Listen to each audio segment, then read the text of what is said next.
రామాయణం కేవలం ఓ కథ కాదు. భారతీయ యువత తలవంచకుండా నిలబడే ఓ విద్య. రామాయణం తెలుసుకోవాలా అని అడుగుతున్నావా? ఇప్పుడు ఒక్కసారి నువ్వు నిలబడి ఎలా బ్రతుకుతున్నావో నిన్ను నువ్వు గమనించుకో. నిజాయితీకి విలువ లేదు. కుటుంబ బంధాలు తేలికగా విడిపోతున్నాయి. పిల్లలకు రోల్ మోడల్ మార్వెల్లు అయిపోయారు. మన కోర్ తెలుసుకోవాలంటే ముందు మన మహాకావ్యాలు తెలుసుకోవాలి. అందుకే ప్రతి భారతీయుడు రామాయణం తెలుసుకోవాలి, జీవించాలి. విష్ణువు స్వయంగా మానవుడిగా ఎందుకు జన్మించాడు?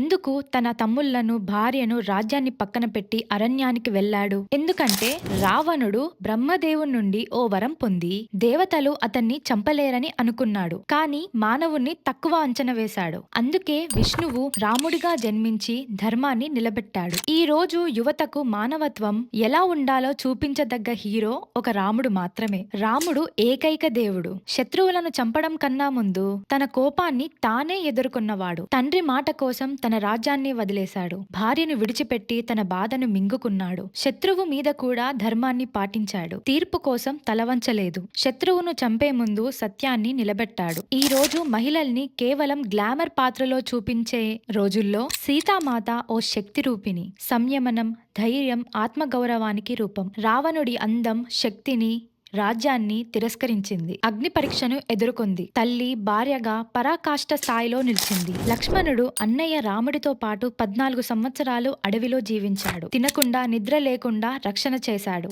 భగ్నమైన ఒడిదుడుకుల్లో అన్నయ్య కోసం ప్రాణం కూడా అర్పించాడు. ఇంతటి త్యాగాన్ని ఈ రోజుల్లో మనం చేస్తామా? అన్నయ్య అంటే వాట్సాప్ మెసేజ్ కాదు, జీవితం మొత్తం నెత్తిన పెట్టే బంధం. హనుమంతుడు భక్తికి డెఫినేషన్. భగవంతుణ్ణి పూజించేవాడు కాదు, భగవంతుడి కోసం పనిచేసేవాడు.